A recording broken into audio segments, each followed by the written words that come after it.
All right, what's up, everyone? Thanks for this is Echo Chamber. We'll be going live in just a second. I got the hosts of Tardgwin. I'm gonna have to like say it slowly. With me here, they're gonna be joining me on the show. They're the number one GME space hosts out there on the internet, but you know them. So we got Strawberry. You there with us? Yeah, I'm here. What's up? Hello, hello. Captain, you there? I'm here. How you doing? I'm good, bro. I'm good. Thanks for coming, man. I'm excited. And then is Hash there? Yeah, I'm here. What's All up, right. Sean? What's up? What's up? So yeah, these are the hosts of Tardgwin, or retarded penguin, right? That's it. Pretty much. um, Yeah. Pretty much. Well, All we right. say we taught it, but yeah. We It's tard. weird to not have 100 emojis to like confirm things for people, but yes, that's correct. Yeah, that is different. We got chat. So what's up, Diaper King? Phil, Catherine Rayburn. What's up, Catherine? Oh, Adam. Good to see you. Thanks for coming, bro. Drunk on Dreams, dude. Good to see you again. You made the intro last week. I don't know if you heard that part. Overlords. So I think some of these folks might be your friends too, guys. Yeah, thanks for filing in, homies. We love What's you. up? What's up, Rad DD100? Let's go. Pseudo photography.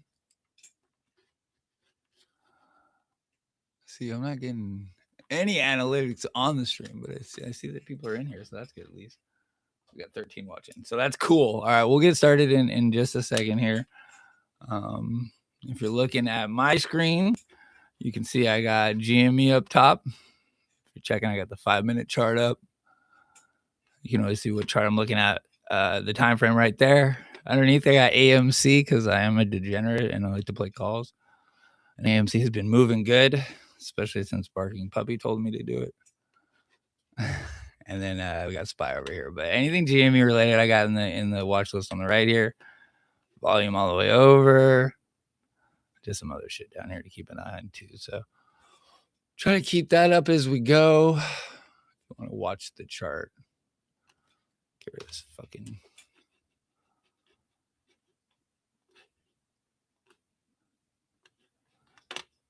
The legend starts July 3rd. Get ready. We're almost there. D-Legend? What does that mean? What do you mean, Rad? Let's fucking go. Maz? God, I need glasses, guys. Are you talking about the I think it's the Miss bond? Z. Miss Z? Thank you. What's up, Miss Z? Let's go. That might be ZJ. I'm gonna guess. She's in your spaces a lot. Yeah. I see her around. All right. So Strawberry has pillows over kids' faces right now too. So Oh no, they're actually. I went and ran them around really hard earlier so yeah. that they'd be super tired. Not any question about it. I killed it today. Good job. Look at you go. Suda, I would love to. Diamond Ape can come back anytime he wants. Diamond Ape, his soothing sounds, the soothing sounds of Diamond Ape are welcome always. Dude's just an awesome GME shareholder. Always like to hear what he has to say. Respect the hell out of that guy. All right. Let's see.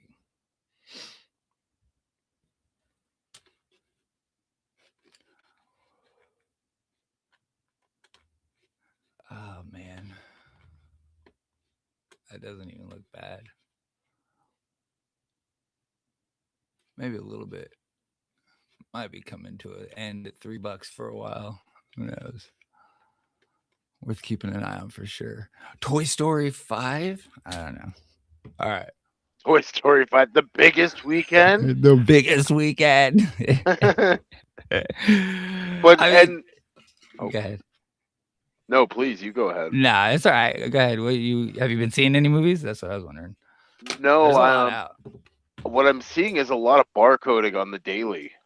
Yeah. And that's never a good sign. Yeah. Oh yeah. Blackberry had a move today too. Motherfucker's up like 6% now, but yeah, it's flagging a little bit. Our old basket buddies are looking kind of good. We'll see. All right, we'll get started here, guys. Well, we got everyone here. So we got the order of the thing. Hash, you got to go in about an hour. Is that right? I got like an hour and a half, probably, maybe a bit more. Okay, cool. So we'll probably take like a break at some point halfway through so I can get my nicotine. If anyone else needs to as well. I think I have a clip loaded up for Roaring Kitty. If we want to watch that, I think that's what it is. Let me see. Yeah, okay. I got a little clip loaded up, so we'll take a break at about halfway point. But if you got to go, just let me know. But I'll keep an eye at 1:30. 2:30 East Coast. I'm West Coast, so sometimes I got to do the math. I'll keep an eye there, but just shout out if you got to leave. And the Strawberry, same to you if you got to go. If you got to come, whatever it is, just let you know. All is good. Roaring Pika on the live. I don't know, Suda. I don't know if Roaring Pika wants to come on our live. So shout out to the Pika fam. Yeah, Pika's dope. Pika's funny as fuck. He was in the Discord for a while, but we don't engage too much anymore these days. Maybe that'd be awesome. He's fucking. He also doesn't talk. I think he only speaks in emojis on Spaces. I think that's what it was last time. So, and we don't have the emojis. I wish we had the emojis. It's very weird to go from Spaces all the time to. I feel like I've got a muzzle on, you know. Yeah, we can. I mean, you can talk and chat. We don't really have a back chat. I guess we do, but I don't have it open. I can't see the. Yeah, my old man phone can't handle more than like this one app being open. So. Right. So we're cool. We'll do this here. All right, guys. All right, let's fucking go. Let's fucking go. There you go. Let's fucking go. Let's fucking go. Let's fucking go. All right. 3, 2, 1. Thanks everyone for checking out the show. I'm Sean Fitzy. I'm Captain Wicked. I'm Hash. There we go. Sorry, we're gonna start again. Okay, so Captain Wicked, you go, then Hash, then Strawberry. Okay, we're good. We're good. All right, let's go. All right, 3, 2, 1. Let's fucking go. Thanks everyone for checking out the show. I'm Sean Fitzy. I'm Captain Wicked. I'm Hash. And I'm Strawberry Moon. And this is the Echo Chamber. eBay's board kept the threshold at 20% with threshold 4. So how did RC respond? He bought more, 9.77%. So along with the price action, his new interview has people. Okay, hold on. I'm going to read the last part. 9.77%. And along with the price action, his new interview has people feeling a little hostile. We also got the hosts of Tardwin, the GME and everything else host or space. How's it going, guys? Y'all doing good today? Yeah, it's a beautiful day out there. I'm having a wonderful day. I think my two co-hosts. What do you guys think? How y'all doing? Having a fantastic day. Sun shining, birds chirping. Excited to be here on the Echo Chamber. Yeah, glad to have you here. Glad the stock market's back open today after that long weekend. It's about time. Yeah, that's the worst when it's been like shitty price action and we got a 3-day holiday weekend. It's just the worst. I actually said I'm gonna lay low on X. I said that to IB, I think maybe Thursday night, Friday morning. I did pretty good too, until yesterday. And then I made someone quit Twitter, but whatever. I wasn't even that mean, but yeah, no, it is a beautiful. What's that? I said YOLO. YOLO. Yeah, everyone's feeling a little tense on the GME side of things, but I guess the price is intense. It's just sideways and shit. But yeah, we had a nice little pre-show space, right? Hash, how you doing? You doing good this morning, dude? Yeah, we had a little pregame space for a couple hours this morning. We like to hang out in spaces a lot, but today we focused on coming on the largest GME podcast in the whole world. So we talked a lot about that. Just got people ready, and of course talked about the news, all the things from the weekend, and we're just hosting spaces every day. Hosting spaces all day, every day, and it's pretty cool. I say it's the the biggest GME space, like you just said, for the podcast. It might be just because we're the only ones, but there isn't really like a space out there that talks to GME even regularly like you guys do. But I like how you guys do pretty much everything. And I know you, Hash. So we'll kind of introduce you guys. I'll start with you, Hash, because you're super interesting. Well, I love all you guys. You guys are really cool. I've met you at different points of my journey through GameStop. Hash, you're pretty new to me, but I know you got like, I don't know, every time I talk to you, I find something cool and new about you. But why don't you tell everyone how you found GameStop? I know you found it and then you came back to it. And when. Yeah. So tell us that. originally I found I'm a normie, like a slightly reformed one, but still probably 90% normie. I found GameStop like I think many people did originally through like the news or mainstream media. Some family friends were kind of talking about it, but I didn't use Reddit, so I didn't have any kind of community around it.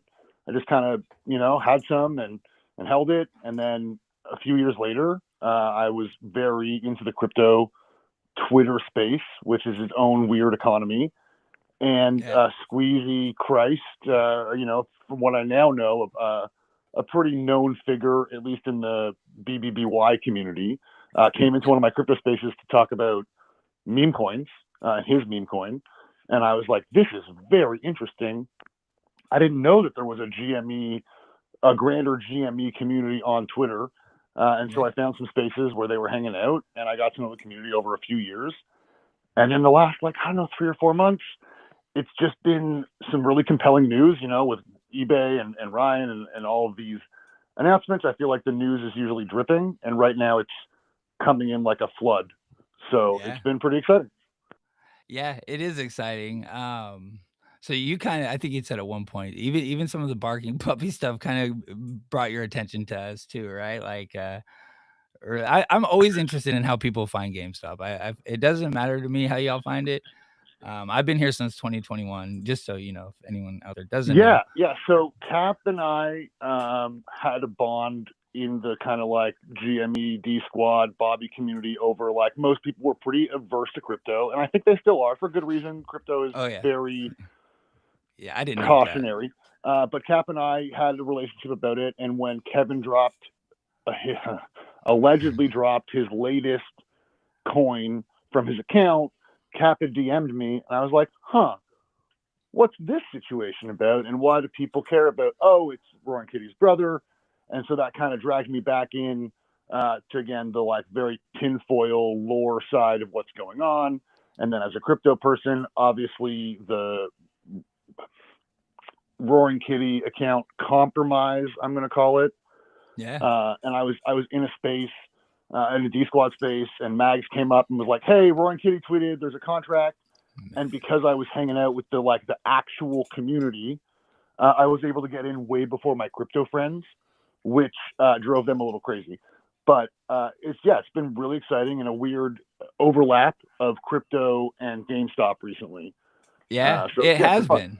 It has been, and it's like kind of, I might seem stubborn, and I am, but if I find something interesting and I feel like I've been into it, and even through Barking Puppy, it's kind of made me like look at meme coins and just that whole crypto environment different, because I'm even, shitcoin this, shitcoin that. It was all that, but I don't know. It's a different way for people to do things, as long as you're not like taking advantage of people and rugging people on that, our communities and shit. I mean, everything's got its thing. So I've been that was my major concern, because in my experience with the grander GameStop Twitter community, they weren't very, first of all, they're crypto adverse, and they don't know the nitty gritty of the things. They don't know what to look for when someone is trying to take advantage of you and saying the right things.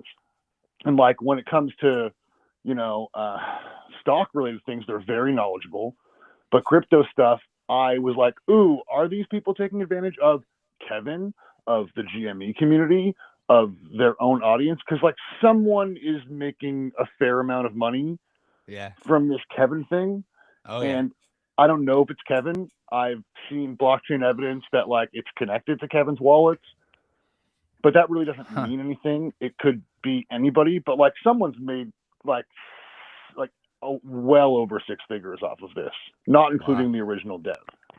And that's interesting. So we'll get back to that, and we'll get into the Roaring Kitty hack because you are a blockchain guy.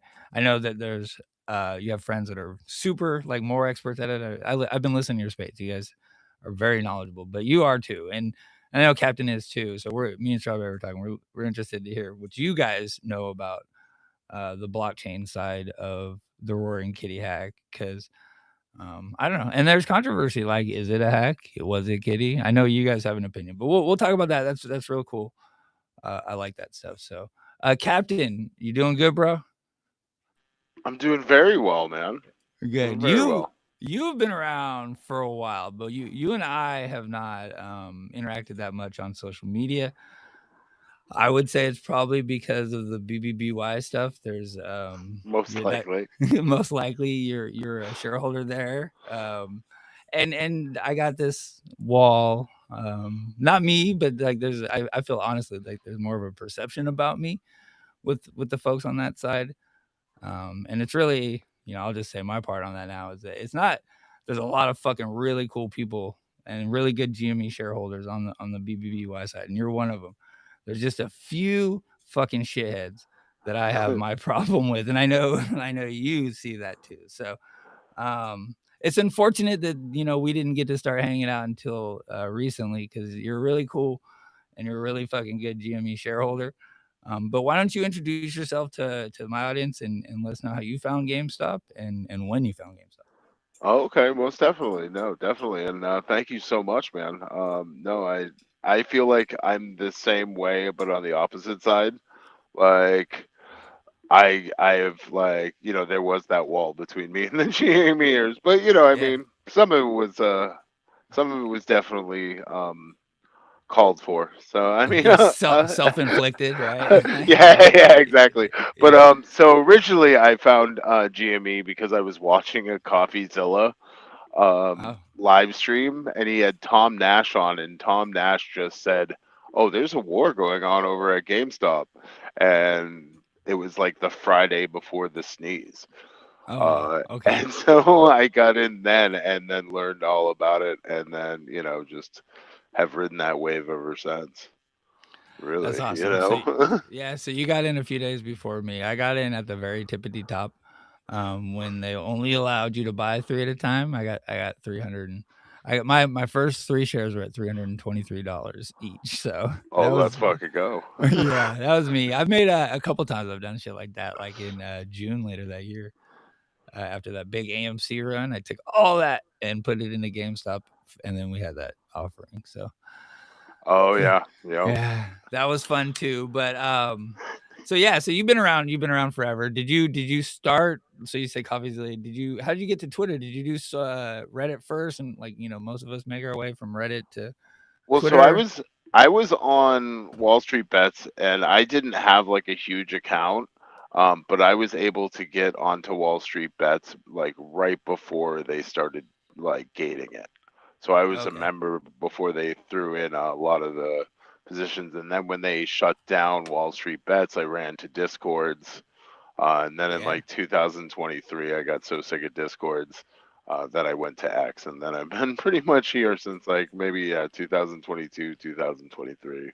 Okay, so you and I got sick of well, I don't know what Discord I bet we were in some of a few of the same ones. I'm sure. There was that big BBBY one that like everyone was in. I think UCopy was like the mod, and so I bet, but that made me like turned off on other people's Discords because of all the crazy shit that was out there, man. Like especially with the GME channels. That's why I started my own echo chamber Discord, and then eventually the show is just to like it was just so much noise and all these other fucking Discords that I just had to like be done with it. But I like Discord's like a good medium for group conversations and shit. So I agree with you. It's kind of how I feel about Telegram. Like Telegram as a concept is such a great idea.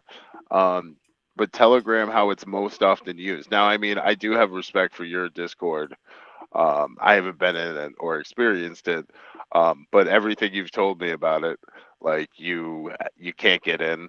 I love that about Discord. Like, I mean, you Yeah. can't get in. You know, it's like the people that are selling the Discord. And, like, I don't have anything against anyone who sells the Discord, and if you get value out of that, like being a member of that Discord, then all the more power to everybody else. Yeah. But Yeah, 100%. well, it's not the most well as a BBBY shareholder there. I always worry because we've had people in there and it hadn't gone well. So I always worry that like oh uh the BBBY shareholders in my Discord will be offended. You know what I'm saying? I don't know what Right. to say. Yeah. So, but we'll get you in there, bro. Because I think you got some tough skin. So Right. I don't think as long we keep it GME and that's it. But Oh, I yeah, don't blame you.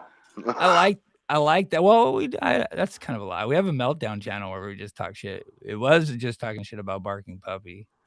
Well, it's funny too because you mentioned it, right? Because I think you're right. There is that small section of like the tinfoil pushers. Like not all of them. Like some people just like come to tin and think that it's something. I've been known to put out some tin, every once in a while out there. Yeah. But it's like pushing beyond the realm of I don't know. Yeah, no, I totally know where you're going with it. It does get wild, and it's like, damn, what is speculating on half of this stuff even doing for us, except for just keeping our wheels turning, while we could be looking for other things. Right. Like I think barking puppy is a perfect example of that. Like that just became crazy speculation, and even after facts were presented, the speculation just like kept going, and it goes wild. Like so, my rule is I keep it because I was starting to fall into the barking puppy stuff too, especially early November and December. Actually, until he got Oh, hacked. 100%. Yeah. Yeah, I was in on that Yeah. shit. So I was doing like if you go to my older podcast, it was like we were doing updates on his movie reviews. It's just fucking now in hindsight, I fucking cringe, but like my opinion changed when he got hacked and Right. flashed that cousin's fucking handle out there. That was when it was super obvious. But you Yo, know, I I think agree. as a group of GME, we all kind of got here through tinfoil. A lot of us. Like I got hooked with the cycles and then the RC tinfoil. That's like what really got me in 2021. So we all have a bit of that built into us coming into things. So I can see how it blows up. But there tin's good too. As long as you're not playing it. Like don't fucking play tinfoil because that's what leads to people talking mad shit and everything like that. So 100%. No, and the hype days. And I did want to touch, like, since we are hyping Targaryen a little bit. yeah. For these discords that charge, that's kind of why I started Targaryen as well, or we started Targaryen. It's to prove, like, if if our trading group is good, then our market cap will be high. You know. So okay, well, what's Tardwin? It's a space. I know it's a coin. I put the little hashtag. We're not pumping coins, and you guys don't either. Yeah. No. Yeah. I'll put that disclaimer here now. Anyone listening, we are not advocating any coin. Whatever we talk about, because we are going to talk about the hacking memes and meme coins and stuff. Nothing. We're not promoting it, and these guys, I've not heard them. I've not seen it. Like you guys name your show that, but you're not out there promoting it. So, anyways, so Tardwin is the space, but go ahead and tell us about it. Yeah. So it's basically it's a meme coin, and I'm shooting for getting as many people to have 1% as possible, and that gets you into our chat. And in our chat we talk about the coins that we talk about yeah, on the Yeah, spaces. So it's just creating a collective of mind child nice. of just and then also has a collective liquidity pool, which if grows big enough one day, we might be able to do some fun Web3 stuff. And but right now it just stands for a testament. So when we're measuring other coins, we can really tell what happens in our coin and how if no one sells, the liquidity stays there. So in these other coins that are the flash in the pan, someone's trading it, and then Yeah. how they're trading it, and you gain a little bit of a deeper insight. So it is a kind of a learning club as well.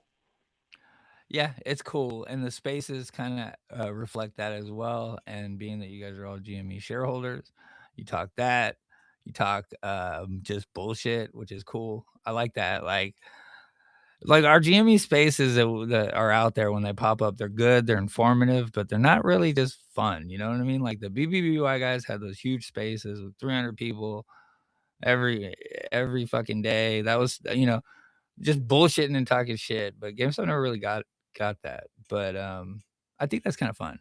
That's what I've been No, saying. I want to do one myself, honestly. yeah, I mean, big ups to like Chad and others out there. I mean, now Chad is dead, but big ups to Ched for leading the way on that, because I mean, his spaces were definitely a cornerstone of the way, at least a lot of the lobbies do things, Yeah. which I think is ultimately good for the environment. Having a place where people aren't BSing you on a stage, and welcoming anyone who can come up, all different viewpoints. I mean, we've had Bitcoin maxis, we've had GME maxis, we've had open traders, and just like the shills as well. Yeah. Just to hear the different perspectives. Yeah, on your space. I like it. You bring it up anyone. Hash and you guys, Strawberry too. Strawberry just talks mad shit. We'll say hi to you in a second, Strawberry. I like how Strawberry just doesn't fucking play when she's the host of the space. But you don't like shut it down. You sent Buddy Black down because he was gonna talk shit to me, but I was ready for that. We'll have to bring him back one day. Buddy Black, if you're listening. I know you had some shit you wanted to say. We'll have to reconvene. But I like that you let everyone up. I think it's cool. It's just like a whole vibe you guys got going, and it's informative as hell, and it's also funny. So yeah, good job. Yeah. Dude, thank you so much. And one of our biggest, as we transition to Strawberry, I think one of our biggest things is like our male to female ratio, and the female speakers has been so huge, and it's kind of awesome to hear a plethora of voices, especially in any of the spaces, getting represented so heavily by by a female voice has been kind of refreshing. Yeah, we're like heavily dominated by men, so it is nice. And the women of the GME community for sure are fucking hysterical. So like Strawberry Moon, like Strawberry Moon is the reason I started following you, and I invited you to the disc. You're with us, right, Strawberry? Hello. Yeah, I'm here. I'm just All hanging right. out. So yeah, good. I just want to make sure because I know you got it going. But no, it was your memes. I'm positive your memes caught my attention because I love a good meme. And then I think we started talking. I don't remember exactly when, but it was probably talking about memes and GameStop or something. But you showed up. I'm trying to think. I think you joined the Discord in 2024. Is that right? Yeah, I think so. I think I found Twitter in like 2023. And then I think I joined the Discord probably a little while after Kitty came back. Yeah. It was maybe 3 or 6 months, somewhere in there. My brain for time is really bad, so Yeah. So we got 3 different like stories of when people found GameStop. So Captain is a 2021 guy, early 2021, like me, and then Hash was around then, but he's back in now, which is fucking. I'm definitely like hearing about people being interested in GameStop because of eBay or even whatever it is in 2026. That's nice. But you came in 2024, right? That's where you found GameStop. I think it was late 2023. I think it was in Oh, okay. like October 2023. I was actually trading penny stocks before that because I just I had a little like a retirement that I didn't realize I had. Like I hadn't been contributing to. It was from a previous job. Totally forgot it existed. And it's money that I just, I was like, oh, well, that's interesting. It's not really doing anything, just sitting there. Why don't I just kind of learn about this aspect of investing and um, building money? Because, like, that's what rich people do. And also, Yeah. it's just good to know. Like, I just wanted to learn more. It was a good place to spend time and energy because if it can make me money or build my knowledge base, I'm all about it. So I was trading penny stocks and like kind of doing it slowly with little bits at a time, just to, learning different candle patterns. Do it, whenever anything new would pop up, I would go research the hell out of it. And so I had a pretty decent trading base before, and then and then I moved into like Mag 7 and like Home Depot and Costco and shit like that, just because I was like, well, if I'm using these businesses, like I learned how to read charts, and then I moved into those once I felt a little more comfortable because they're way more expensive. Yeah. um and then I know people shit on dumb money a lot. But I was trading those penny stocks, and somebody I knew was like, "Hey, now that you kind of know what know what you're doing and have an idea, you should watch this movie." And like I knew about the GameStop play because friends were telling me about it, but I was like, "I don't know about investing. I'm not doing that. Good for you. I hope you make lots of money. Go to the moon. Have Yeah. fun. I'm not risking that. I don't know enough about it to feel comfortable." So, I watched that movie in 2023. um, and I think I had bought, like, when I was doing the Home Depot, Costco businesses I frequent. I definitely grabbed a few shares just because I love GameStop. I realized it was a thing back in the day, but I was just like, I love this business. I don't want it to go bankrupt. I don't want to lose it. I don't want Toys R Us to happen again. Like, I need this to be here for my kid in the future so we can enjoy it together. So I grabbed a few shares, and then I started watching the chart, and I was like, this is fucking weird. Why is it moving like this? Yeah. This is like, I'd watched hundreds of charts and different categories, and it was like, what the fuck is going on here? Then I watched the movie, and like, yeah, people shit on the movie, but for normies who don't know anything, it is like a good, like, super basic, uh just a way to get people like hip to what happened, even if it was, off by a lot, if they didn't add certain things. It's just, to me, I was just like, oh, okay, that's interesting, like, let me look further into this. And then I Yeah. fucking deep dove all of the old DD. I watched all the, live streams. I went full information mode. I just opened my brain and let it fucking flow over me. Like that. There's a meme where the kid just like waves the book over his head, trying to do osmosis through steady. Yeah, that's good. Sorry, go ahead. Did I, Okay. you there? I got a phone I, call, but I think I'm you're back. okay. Right? You can hear You're me? okay. Okay. Yeah, I got you. No, Yeah. I was gonna say about the movie. I didn't watch that until probably when Barking Puppy started coming back because he was like talking shit about it or something like that. So I watched the movie. I guess it was a good movie. It was interesting. It gave me some insight because I do feel like, I mean, of course it's a movie, but it did give you insight into what Rowan Kitty had going on then, which is really cool.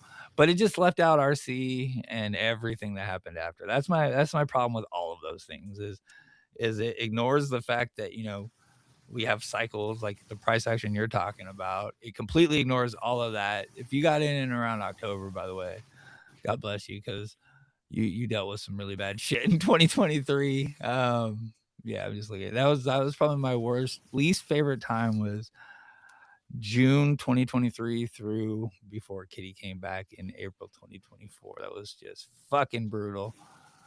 Some might say they feel brutal here, but going down to 995 was the worst. So yeah, you dealt with some of it, but you gotta experience the Kitty comeback too, huh?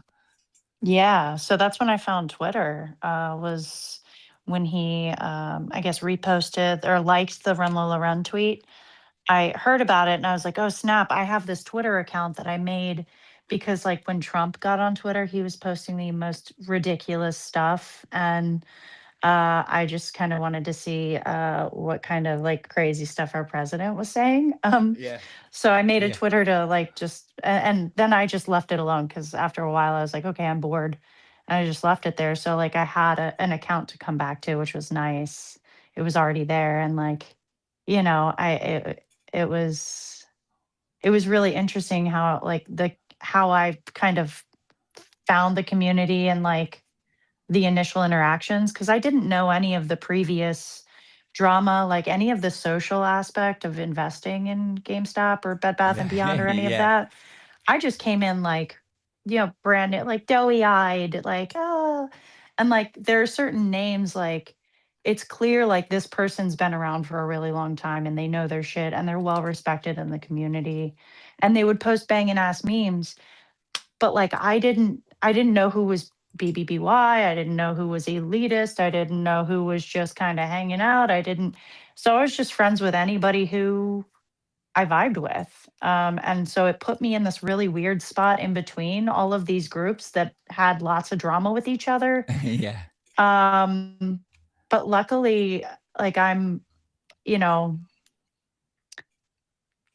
The unifier. I'm one of those people that's going to be, I'm just going to be straight up with people. And I'm Yeah. like, you know, if you don't like that I'm hanging out with these people, then don't hang out with me. I don't really care how you feel about who I hang out with. I'm not going to change who my friends are based on your, you know, sensitive proclivities, you know?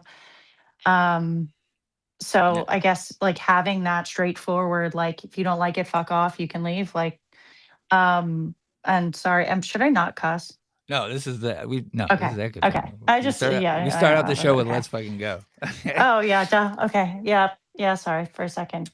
But You're okay. Go. you know, I think setting expectations up early kind of helped me in that aspect. And then yeah, like I think my thing was like being able to bring information back and forth from one group to another. Cause there were times I'd be in a Bobby space and they would bring up something that kind of nobody had talked about before. And I would go to the echo chamber and be like, hey guys, have you thought about this? And there would be times I'd be in the echo chamber and you guys would say something and then they would ask a question in the space and I'd be able to answer it like that. And like that Yeah. bridge between communities, I think is really important because like deep down, we're all stronger together and we're all GameStop investors and we all believe in Ryan Cohen. So to me, it was like, it was tough to see my friends like so at each other's throats, but I also didn't understand the previous context and how much shit has been slung on both sides. Yeah. But it's cool because like some of the people who were, you know, a little less aggressive and a little more open to like meeting other people from, you know, being a little bit of a buffer between the groups because I guess I'm so cool, right? Like that people hang Yeah. out with me and then they get exposed to other people that they might not have talked to. And then they're like, oh shit, you're actually pretty dope. Um, it's been really awesome to see. And like, I really respect anybody who's willing to like talk through old shit and come to the realization that there are cool people everywhere. And there are also really shitty people everywhere. Like, you Yeah. know, you kind of gotta sift through if you care to. But Yeah. Yeah. 2023, like I said, it was bad on the chart. It was bad for social media too. Like a lot of beefs happened then. Like that's when a lot of crazy shit was going down, and a lot of harsh words are said by both sides of the part of the group. So yeah, I don't know. Times are changing. Hey, GameStop just tweeted, by the way. yeah. A guy named Reversal. Thanks, Adam. I think he said that. Or Dope Echo. What's up, Dope Echo? Thanks for sharing that. Good name, by the way. Yeah, they just retweeted a guy named Reversal. So that's pretty Ooh. interesting. Toast runs his social media, and Toast does not fucking he does hint. No question about it. There's something he has going on with fucking Halo 3. I'm not sure what it is, but this one. It's This not is the just, one. oh, Go ahead. sorry. It's not just Reversal. It's Reversal 7X. Oh man. And so like, okay, hold on. I went back to Barking Puppy. Let me fucking guy. I'm like, it's like I can't. I'm open about it too. I watch this shit. It's just like a train wreck. But so 419. So then we got a 7, a 4, and a 1 right there. And I know it's a stretch, but this retweet was, let me think, where was the 741 here? Oh, I will. All right.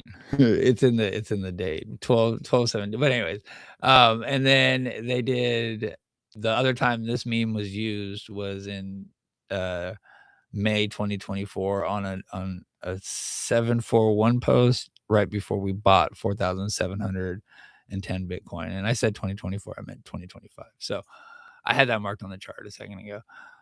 I don't know, man. I don't know. It's all just tinfoil though. So, but yeah. I want a reversal. What's the chart? Did the chart reverse? No, it did not happen. All right. All right. Thank you guys. Strawberry, you're awesome. I'm glad you're finally on the show. We've been talking about it for a while. So the time is finally now. So that's good. I'm glad. I think you're an awesome GME shareholder. I love, you're a great shopper too. We'll do Shop GameStop, I guess, at some point here. I don't know. We're already 45 minutes in, but you do Pokemon, right? Like you're a big Pokemon person. I love Pokemon. I love Pokemon, and I am actually going to start hosting more like Poke Knowledge space or card Nice. grading spaces, just to kind of talk about card grading, talk about different Pokemon cards. If someone's not sure if something's fake or not, we can look at it and see what we can figure out.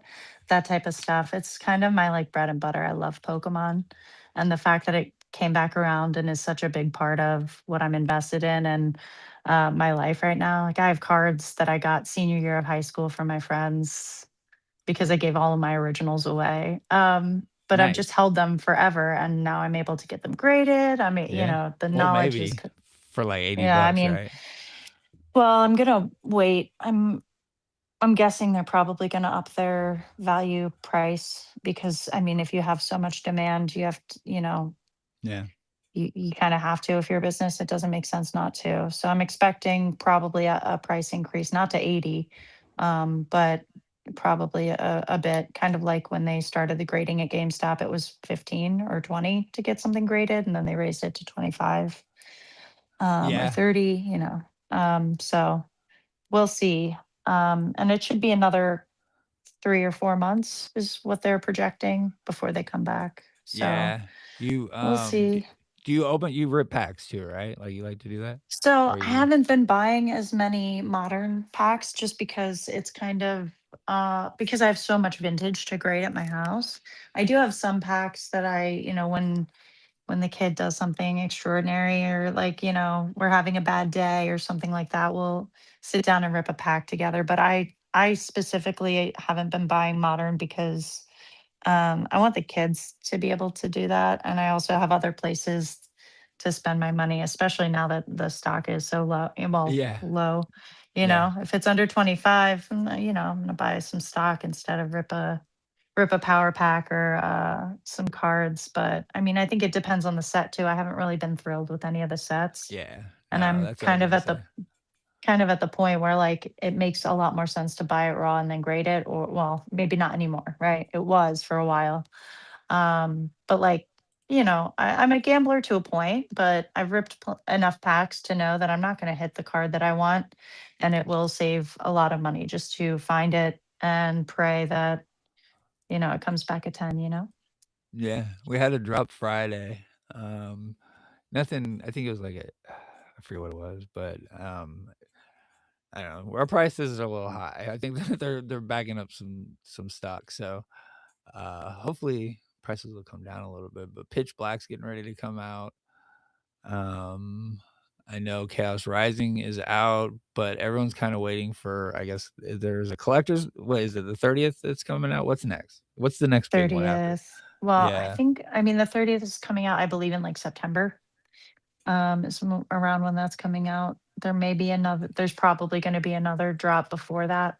But like I said, I haven't really been paying a lot of attention to modern just because, I mean, it is getting oversaturated with what's getting graded. And, Yeah. like I said, I've got pick and choose where I spend my money. I'm just a normie, like, broke bitch. So, Right, with kids and shit. it's I like, get man, it. there's too many things that I want to buy at GameStop, man. I want to buy cards off the website. I want to go rip power packs. I want to buy the stock.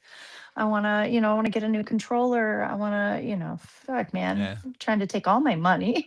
Yeah, I've been playing Fortnite again.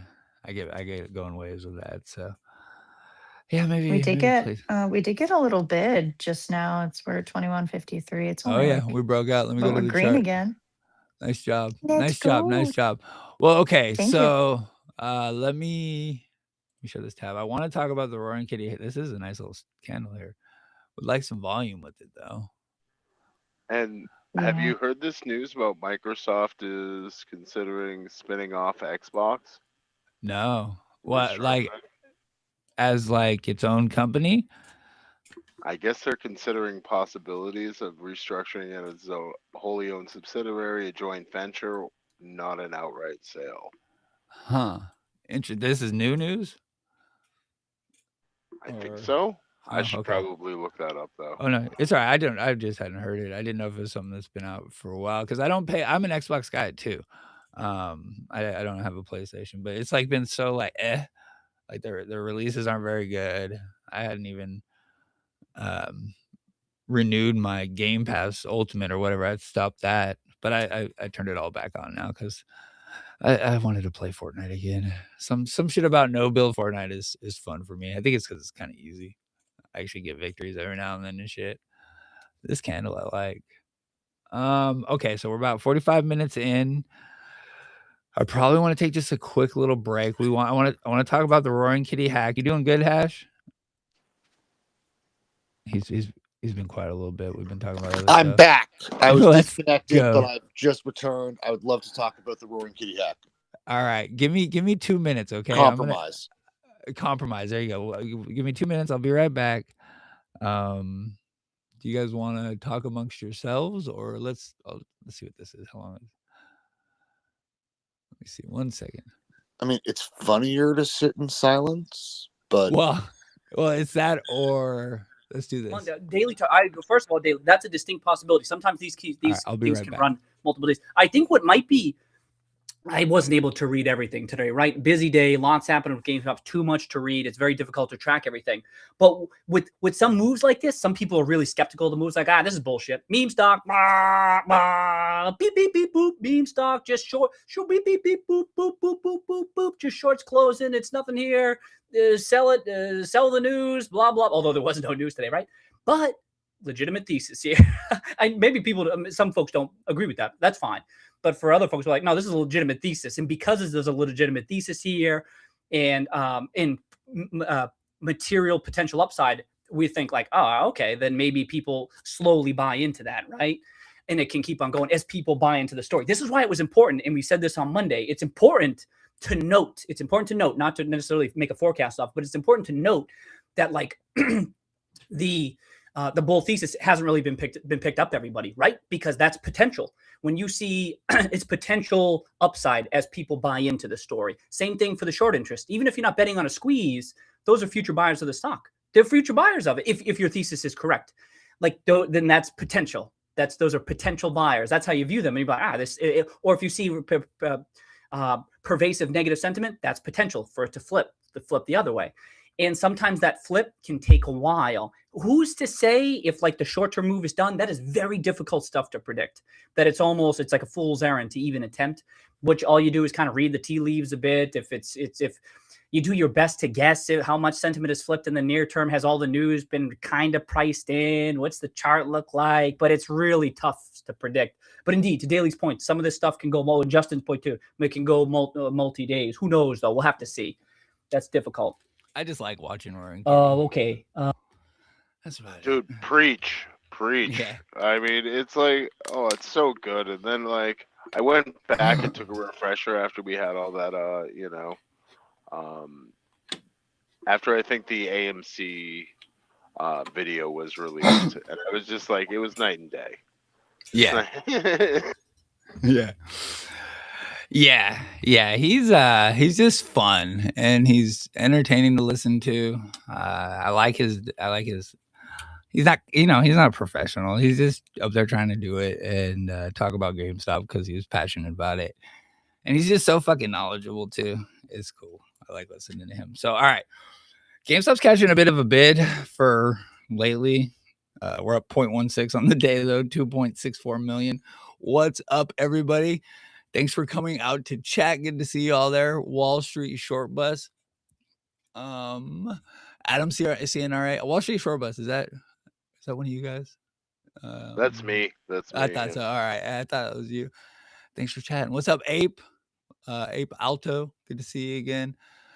Thanks for coming out, guys. Appreciate it. Feel free to talk to us in chat. I'm watching it, but we're kind of just talking and stuff. But a little bit of a candle, not much volume with it. We'll break down last week or whatever it was in a second here. That was a 15-minute too. Let's see what the five's looking like. Looks a little better.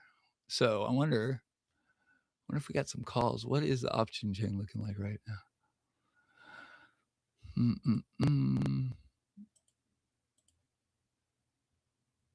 Let's check real fast. A lot of $30 calls came in right at open, like immediately. 3 minutes after open, we got hit with a bunch of calls that sold. But never mind, not very good. About 800,000 down. All right. So net call premium still shit. No calls came in to support that move up. Little move up. That's how hard up we are, guys. Like fucking 9 cents and I'm fired up. All right. Hash. Let's talk about the Roaring Kitty hack. Well, anyone, you guys too, because I know you guys have talked about it. Compromise. Yeah, I had some. Someone's gonna try to set me straight on that. So let's start there. What's the difference between a hack and even that I'm uncomfortable with saying, Okay. Situation. So well, a hack is like, he gets hacked. Versus like he gave his info out, or like what's versus anything like a SIM swap is not a hack, right? Or maybe he left his computer open, or maybe I think he roboted, right? Like we don't know definitively. Yeah. I would say the blockchain evidence points, in one direction, and but again, I couldn't say what it was that happened, and I don't believe any information is really out there from the his account obviously was recovered. It looks like it was Twitter that did it because it was very quick. Okay. The headband stayed on, right? The profile picture never changed. A lot of people talk about it. Yeah, I was gonna say, let me introduce, because so what was it? I think it was May 12th too is when it happened. So like the date is kind of interesting on when it happened, but basically, Roaring Kitty came back. He posted, I think it was 3 memes. Well, his account came back. It was, I think, 3 memes. One was a cat. One was the like the open hand with the headband in it. Was there another one? Do you guys know? Or was it just 2 memes? I don't have them saved. The hand with the headband, the cat. I feel like there was a third one. Oh, the contract maybe. Oh, yeah, okay. You must have tweeted. I think there was one with the Pepe Frog, I think. Oh, okay, yeah, I think that was it too. So the memes were, some of them looked very kitty-like. The cat was, and then the hand one did with the headband too. So that happened. The ticker shot up like crazy. It was after hours. Let me see if I can find it on here. The ticker shot up like crazy, and I know most of us know about it, but just to kind of like, where was it? May 12th. We put it in after hours here. And then it was immediately stuffed. The news was, well, he put a contract number in there, so it was like, he's fucking back. And then this is it. So it shot up to. Well, it also coincided with the GameStop. Yeah, that was the crazy part. So right? That was the crazy. Yeah, so that happens, and then within like 2 or 3 minutes, I don't know exactly, GameStop releases the announcement that they're going to ask for another 1.5 billion shares. So bad news for the ticker. So that hits at the almost the exact time as air quote hack. We'll call it. I'm gonna say that, but we all know what I hear you. That there are levels to this thing when it comes to like hacking. And I used to listen to a podcast that was all about hacking. So it's pretty cool shit.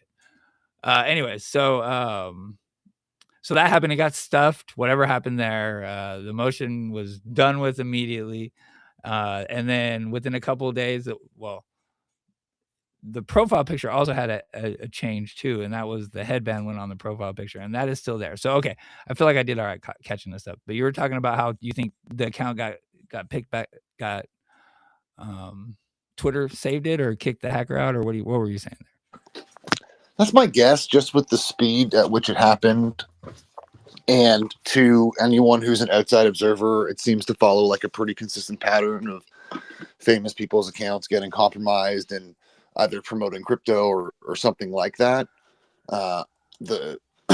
From what I've seen, I guess, from the blockchain evidence, it seems like, the people who deployed this or who were involved made something to the tune of like $750,000.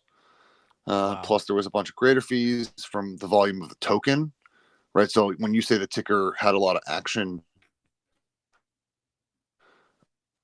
this token did. It's RKC. I'm gonna right? pull it up. Pump Fund In the I'm gonna go to 30 Pump minutes Fund. that it was out, right? So Yeah, I'm gonna try to find the coin. yeah, if you go to Dex Screener and then search RKC, I got it. It's got all it should be kinds the of weird first pump- one. I've So got it it- at 1.8 million in value right now. So yeah, I'm Alright. gonna, It got to 12.2 million all time high, right? yeah, my charts is 11.5, but Yeah, potato, okay. potato.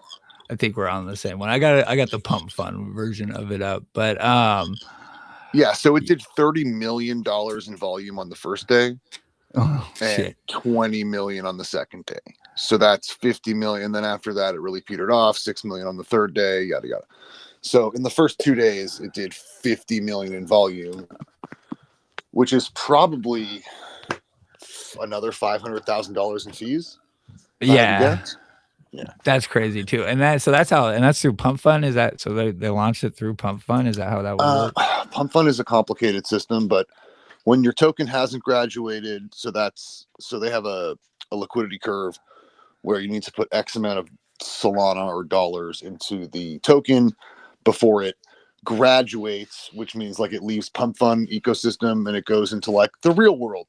Now, that's an oversimplification, but once it's graduated, then you can see it on other DEX viewers, like again, trading view of Crypto World.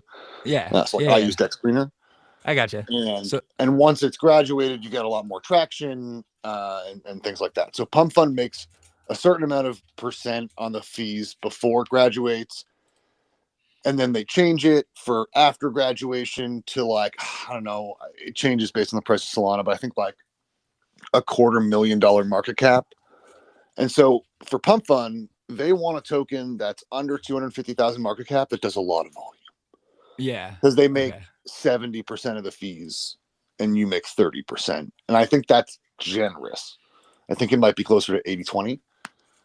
Don't quote me on that. You can find it on Pump Fund's website. But then once the token goes to like a few million, at that point, Pump Fund makes almost nothing. They make like 3% and you make like 95%. Oh, wow. And the reason they Okay. do that is because you can just make your own liquidity pools. You don't need them anymore.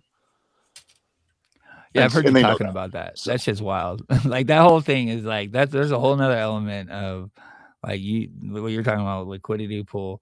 It just blows my mind. But yeah, there's So yeah, all with this kinds of shit. token, Pump Fund made barely anything because it graduated immediately and then ran to like 10 million. And these people, from what I can see, were very knowledgeable and ready. So they already had all that stuff set up. So they were making the fees. Whoever they are is like a whole other question, but Yeah. they bought the token early, which we call sniping. They bundled the contract, which again, they like made it look like it was across 1,000 wallets when really it was just one person buying it. And then they ran up the chart and they seemed to know what they were doing. They knew they would have limited time. It was pretty obvious, I think, to me and to many others. Like I was in D Squad and Mags came up and like, I think we all, I hope we all knew that the likelihood was that it was not him. Yeah. But Yeah. everybody remembers Trump token, and like I thought it wasn't Trump, and you know Yeah. I missed a 10x on that because of it, right? So risk reward. You played So it? I threw in a You few played it, dollars. right? Yeah, there you I go. threw in a few.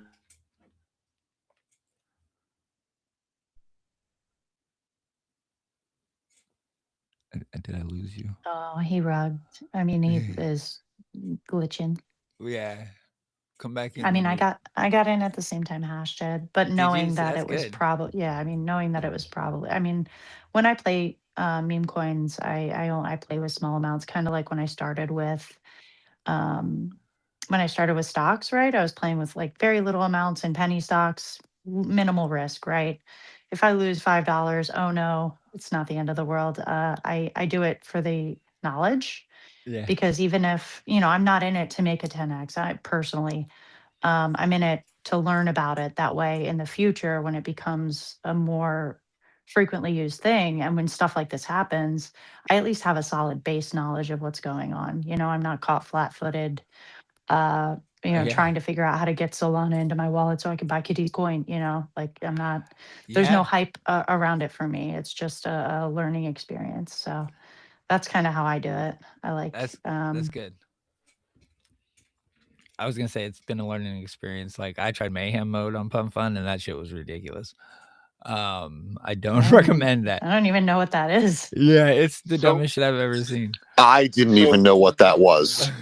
So it's like this new mode too, and they really distort like the tokens outstanding. Like instead of 1 billion, there's 1 billion, and then bots get like Oh yeah, it's all bots, I'm sure. 0.7 billion to play with, and so they just make it like they run up the chart, like they paint the chart all over the place. I guess I haven't played it. It's played one just yet, yeah, though. it's just a bot. I guess you can turn it on, but it's just they cycle these things in and out. I have a friend, and most people know my friend, but I won't put their shit out there. But they made a good chunk of money doing it, and I was like, let me throw $20 at it, and yeah, it was not easy. I do not recommend it now. Like I don't even know. Like it's interesting shit. I'm trying to learn how to approach it and stuff. But we lost your back hash. So you played RKC, that did good. RKC, that's the one, right? That's cool. So is Hash back, by the way? Maybe I lost him. I don't know. Yeah, I don't He think so. might be coming and going. It's fine. I just wanted to kind of like so it was Mother's Day, by the way. I think the hack happened the day after Mother's Day. I'll just throw some like, the different type being a sim switch would be something that happens maybe when someone's around a group of people. It's just convenient if I'm gonna whatever, I'll stop there. But yeah, dude, like because Barking Puppy was on there celebrating we did it and shit, but I think he was talking about some other random shit because I don't know. So what do you guys think? You think Kevin, you think it was a hack? You think it was Kitty? Where were you with that?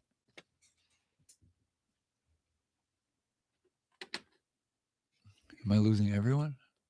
No, do I Okay. think it? Yeah. I mean, they do have the one thing in that the headband hasn't turned, like the new PFP hasn't changed. But then again, with the account that's so watched, I mean, some of the tin was that he actually did post one of the posts, but because he accessed the account, that's what triggered everything else. There's some wild I tin. haven't heard that 10. That's good 10. I like that one. Yeah. So I don't know. Yeah, I that mean, would here's the be thing. that'd be a lot though. And I'm not on like that fence of like that RK wouldn't be into coins. I mean, I'm sure like, he has he has a good handle on his risk tolerance, and I'm sure he Yeah. likes risky stuff. But now would he put one out under his own name? No. That I don't think so. Yeah. Like Because he basically rugged. Well, I don't know. We've done a decent job in the community of like throwing the warnings up, like we did at the beginning of the show.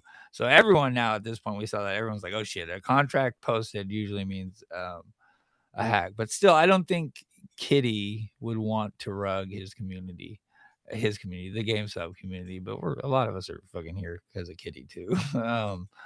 So that does seem odd that he would do that. The headband staying on is interesting. I would just think about like if it's me, if my account got hacked and I got a cool something with, I might leave that shit. Like how I have my profile pictures, barking puppies, edit of my of the echo chamber of my profile picture. I kept it because it's fucking cool, right? Like so maybe that happened. And then the people who made the hack, whoever did it, definitely were prepared. It wasn't something that they just spur of the moment, right? Like they had to have been in place and ready for this to happen to make the money. So that makes me think that it probably wasn't him either, because it was, $750 $1 million. That's good money, but I don't know if he's 280 million, was a billionaire. I don't know if he's messing around like that, but No. who knows? Well, and you're right. And if you went into the spaces that these guys had, you would see that they were like just smooth operators. They were like, whales are coming in. It's okay to put a couple $100 into this one because it's going. Oh yeah. Oh yeah, it was crazy. I was like, this is really over the top, guys. Like, yeah. That seems out of character.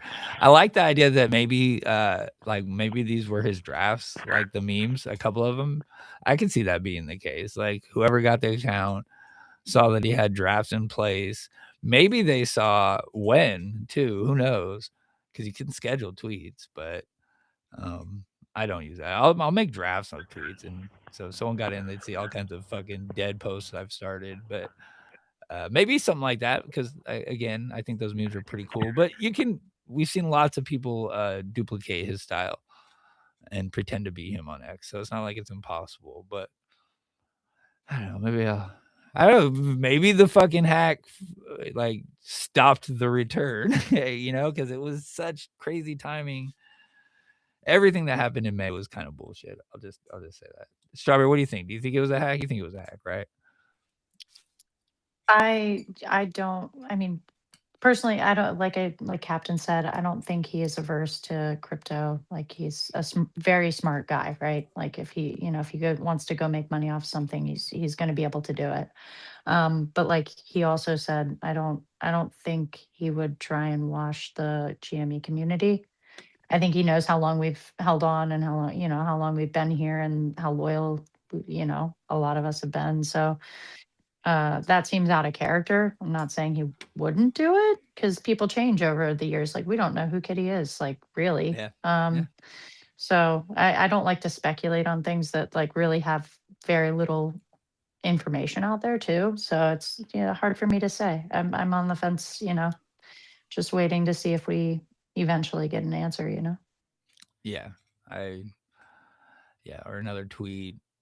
Well, I mean, it's crazy how that one tweet sent every coin that was connected to GameStop in any way, shape, or form, like through the roof, at least for the second. So it's very interesting how many bots are out there watching the things we do, the things he does, the fact that like some of the ones that they moved, I don't know, it was just wild. So I don't know, it was kind of eye-opening just in general. So all right. Yeah, Well, it bringing in like some of the like crypto Twitter people, like that definitely brought a lot of those coins into the foreground, and also having like the barking puppy buddy stuff go on before that kind of primed it for them, paying attention a little bit more to the side of Twitter, So I think that has it a made little bit me. to do with it too, for sure.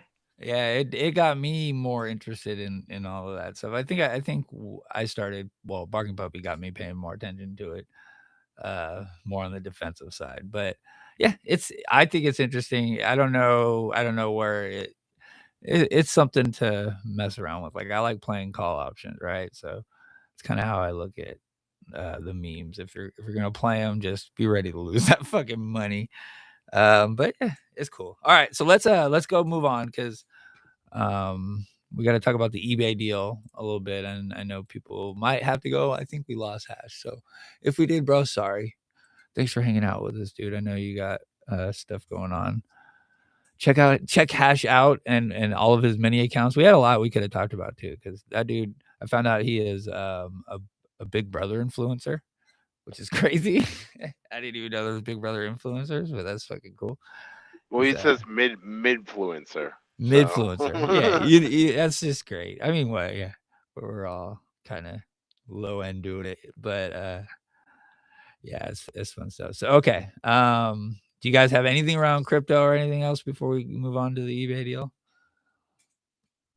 I want to shout out this one project, and like you Oh, said yeah, go before, for it. we're not endorsing anything, but like a really cool thing that's going on in like this kind of weird GME crypto mix is one of the people in our community has put out a coin called Pull Coin. And basically what it is, it's like a flywheel. So the volume that happens in the chart, when you trade in and out of a coin, a small portion of that gets pulled aside and sent to the dev, the first person, whoever minted, like created the coin. Um, and so anytime people trade, a little bit of money goes into that wallet. When he reaches 25, 50, or 100, we all vote, he'll pull a power pack and then Yeah, sell that's it cool, back by to the way. GameStop immediately. Right. Like, I mean, if I'm gonna throw money into meme coin, like I've been really bored lately. We've been trading sideways. There is news coming out, but like I'm kind of like, I'm just waiting to see what happens, right? And instead of getting salty and bored about it, I'm deciding to, kind of stir in the drama a little bit, like just hang out, just vibe.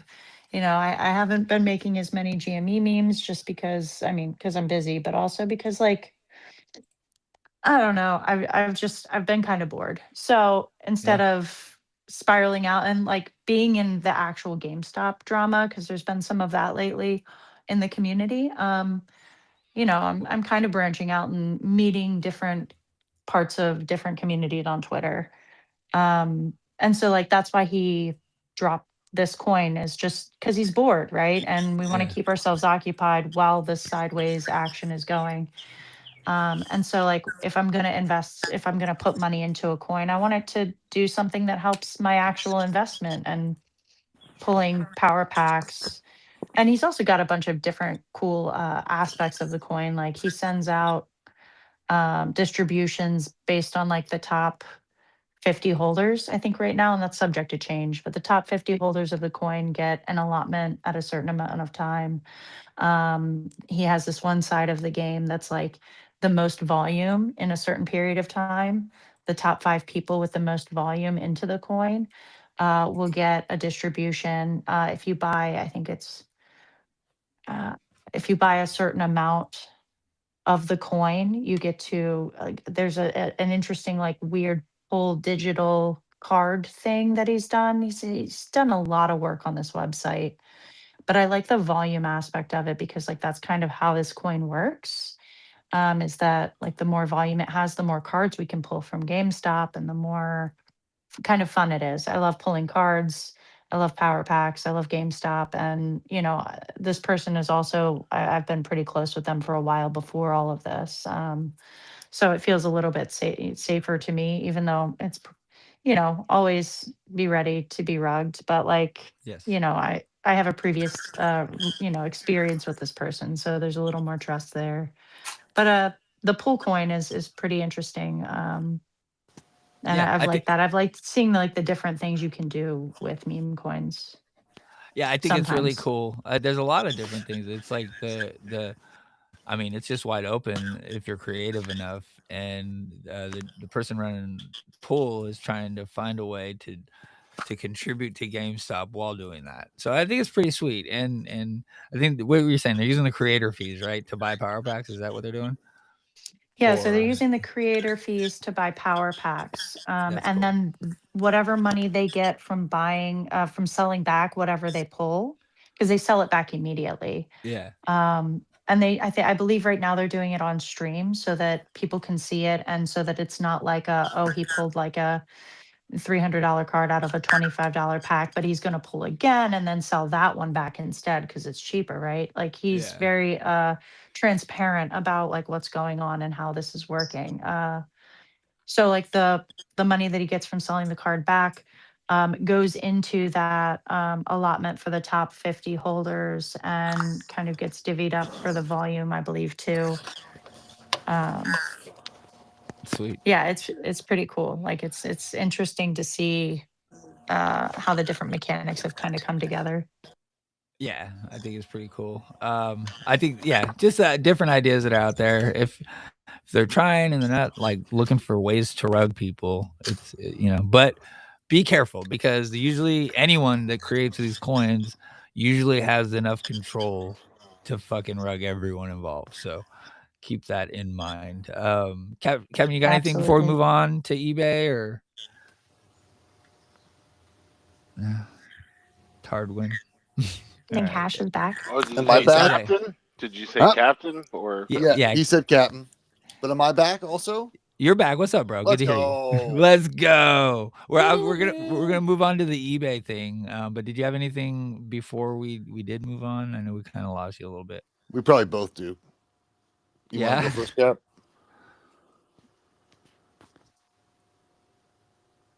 Yeah, no, I had nothing to add on this one. Oh. I mean, I like Pole Coin. I mean, especially at the 8K market cap. That's about it. All right. Here's what I want to say about crypto shitcoins. That's what I call them. We can call them meme coins all we want, but like Fitzy said, you're probably going to lose all your money. Probably don't invest. It's not investing. It's not investing. The SEC was very clear that these are not instruments. They're not financial tools. These are fucking not even art. They're just tokens that have no backing behind them. Usually, that is not saying I don't like Pull and Targwin and many other meme coins, but I use my what I would go and get scratchers with at the 7-Eleven. That's the money I'm using on meme coins, and I think that's I don't give out financial advice, but it's like derivatives of derivatives of derivatives. It's the same as buying pictures on the internet just without the picture so that we don't have to feel bad about ourselves, but it's like really the same thing. Yeah. That being said, if you want to learn more about meme coins, come to Targwin Spaces. We will talk about them and help you lose money, probably, but maybe not, but probably. Yeah, but you guys aren't pumping. That's the thing. Like you guys aren't pumping. So like it's good knowledge there. So yeah, I agree. If you want to learn some stuff, go listen to that space because they're not out there trying to get people more, fucking, they're not pumping other coins or anything like that. They're just talking crypto and whatever the fuck else, GME, whatever's going on in the world. Well, So, yeah. and if we are talking about a coin that we have a stake in, whether it's a friend or we own some, at least I can speak for Cap and Straw and myself. We are very transparent about that. Yeah. And we almost talk about those things less because of the stigma around, shilling or pumping bags or bag working. Yep. Even though, again, in crypto, it's like a very normal thing. I think that we try and walk a very tightrope when it comes to, again, like promoting things. Like we're not promoting anything. We try and be really clear about that. And the way I'm talking now, like, listen, you're probably going to lose your money. That is exactly how I talk in spaces. You're probably going to lose your money. I lose my money all the time. Fitzy lost his money on mayhem mode. They call it mayhem mode, for God's sakes. Yep. It was. I lost it quick. I broke even, and then I thought like I'm gonna try my luck. Well, you broke even and then gave it all back, didn't you? Immediately. Like it wasn't even like a second. It was so fast. Like that. Yeah. Don't play mayhem mode. But yeah, I had to to break even. I had to sit in a trade. Like it was like a fucking normal shit. Like 2 hours later, I had to wait and buy dips and shit. So it wasn't fun. It was not fun. So I got to figure out a new approach. And then I just lost my money. So cool. All right. Buy Bitcoin. Not financial advice, but hey, you want to not have fun holding crypto? Buy Bitcoin. You'll lose money, but slower. Well, I mean, 64K now. You can Maybe- you can bleed out really slowly from 1,000 cuts. Yeah, GameStop bought our Bitcoin at 106,000. So that's rough. Yeah, I probably wouldn't have advised that. I feel like so you were saying how I'm part of different communities. I talked to someone, like one of the main commentators in the influencer boxing world. He wanted some crypto advice, and someone had floated my name.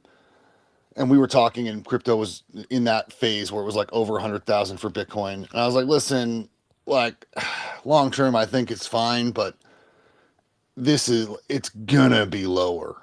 You know, not financial advice, but this is a hype. If someone's Yeah. telling you to buy crypto and you're calling me, I can almost guarantee we're close to the top of this. Like, I'm selling crypto right now. You know, that was my honest advice. I was selling crypto. So not enough in hindsight, not enough. Yeah, it's taking a shit. I feel like part of that move was RC trying to shut us up. I feel like some of this stuff, and I know it's a lot of money, so I mean, don't at me with that, but it wasn't even material. That's so it wasn't enough money for them to have to file when they did buy the Bitcoin. And I remember everyone at that time was pissed off he didn't go all in with that fucking whatever 2 billion we had or whatever it was, 1.5 maybe. Yeah, 1.5 billion. We would have been down so bad if he would have spent that 1.5 billion on crypto when everyone was saying do it and talking shit about him not doing it. So Yeah, then it would have been half stock, half crypto, and Yeah. I feel like that would have been a less attractive deal. Yeah. So, all right, that's good. Good segue. Let's get into eBay. So there's a little bit of action last week with eBay. Well, I guess a big one. It was Proposal 4 failed. So if anyone doesn't remember, Proposal 4 was on eBay shareholders. eBay had their shareholder meeting last Wednesday. Proposal 4 was to lower the threshold from 20% to call a special meeting from 20% to 10%. It's been on the ballot a couple years in a row now. There's a guy who does it. It's kind of like his hobby is to fucking put proposals on boards to give shareholders more rights. So that's what it was doing. It was at 48% last year. This year it passed at 42%. I initially took that as a pretty bad sign. But we were talking, Captain, a little bit this morning. What were you telling me about the votes? I was saying if you looked at the other proposals that were the board recommended, you saw a constant 300 plus million votes. So I think the first one was 350 million, the second one was around 320 million, and then you saw that Proposition 4 failed with only 240 million votes. Yeah. So you got about 100 million discrepancy. That's in there. significant. That's significant. So that I don't know what that ultimately means. Does that mean people abstain? I wonder why. But I know that there was a big campaign from eBay. They hired a firm to go out there and talk people into voting no on that. So that's new. So I'm seeing some accounts. I forget the guy's name. It's Goat Beards or something. He has some good DP. Sorry if I fucked your name up, bro. But he's very positive about the results because of the negative campaign that eBay put out. The fact that it was 42% with all that on the ballot, with all that's going on with the company, is a win in his book. So I can get behind that. Especially hearing now that a third of the votes came, there's a third less votes. Seems odd. Feels like they might have, I don't know what led to that, but they weren't even, they didn't have to adhere to it. If it did pass, they can just say no, I guess is what it came down to. And then the other thing I wanted to say about that is that when RC started buying in March, when he started buying eBay, this wasn't even on the ballot. So it was not a cornerstone for his bid. It probably wasn't in the plan at all. It would have made things easier, I guess, but it didn't. I do think I was looking at it as a referendum for how the existing shareholders of eBay felt about RC's bid, 125, half cash, half stock. So if that's the case, maybe they're not sold either. So I'm not really sure where I stand with that part of it, because the question now becomes like, what's next? What are the next moves? RC, well, we did a 425. We got a new 425 today. So we got an interview. Did you guys see that? Did you see the Piers interview? Anyone? Yeah, Did I Ken? saw it. You saw it? And I thought it might have been like a clip from a previous interview, but then I found out it was like a whole new interview and was like, what? How did I miss that? So Yeah. maybe I'm like not locked in enough where I should be. No, you It's didn't miss my- it. You didn't miss it. It didn't get posted until like Saturday, So the that clip. 19th. Okay. Yeah. All right. Sick. Yeah, exactly. And I thought the same thing, but no, it was. I watched the whole episode, including his interview, and and then I looked it up just to make sure that, like, oh, was this filmed earlier? It had to have been, just because of the SpaceX comment. He said they were talking about SpaceX. The IPO for SpaceX is important and it needs to go well. So it seemed like it was pre the SpaceX IPO, and it was mentioning reports of a hostile takeover, which had come out. I think it was like June 12th. There was a Barron's interview around then. So if I'm gonna guess, I'm gonna say it came out like so if the IPO for SpaceX was Friday the 12th, yeah, so probably I'd say right around like then, like right before the SpaceX IPO.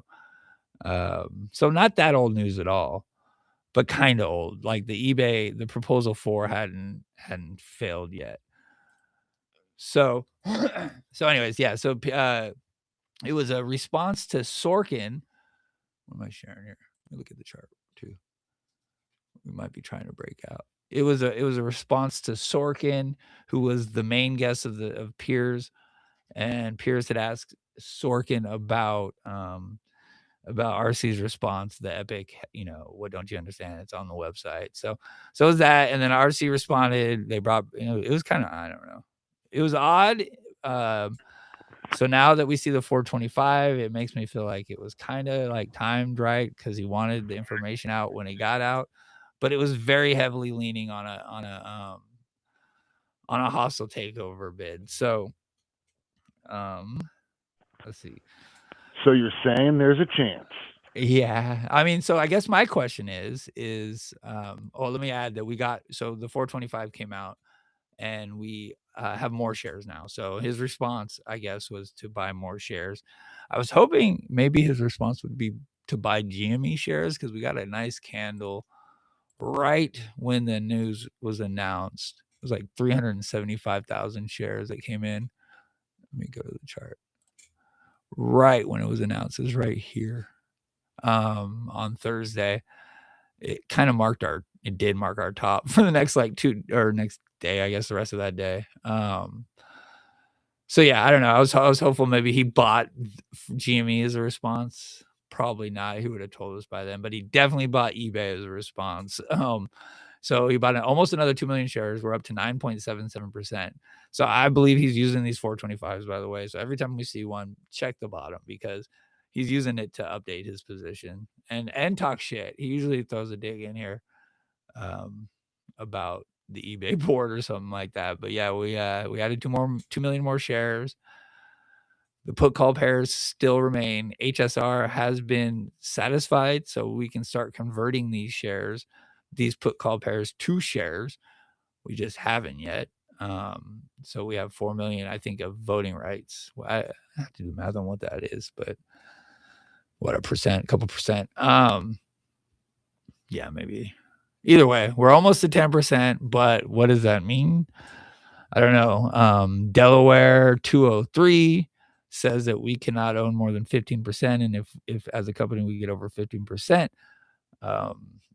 we will have to wait 3 years, or, whatever that law is about. So that, eBay is a Delaware company. That seems like it's a pretty big hurdle.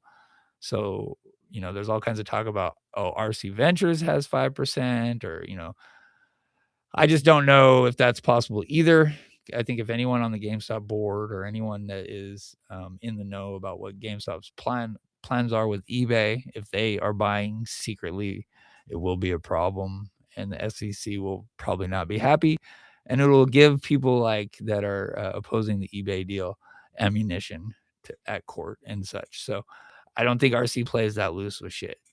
So I believe the position is what he's showing us, which is at least to this moment, 9.77%. That doesn't mean that there's not plans to fucking, I don't know, like you got to own like 85% to skirt that Delaware 203 law. So that would be crazy. He would need a lot of cash to do some crazy shit like that. Yeah, let's see. So yeah, hostile. I think that's what we were saying. So you're telling me there's a chance. So I don't know. What do you guys think? What do you think if he were to do a hostile bid and take the vote directly to the eBay shareholders? Do you think he's going to go back with the 125 half cash, half stock? How do you feel about that?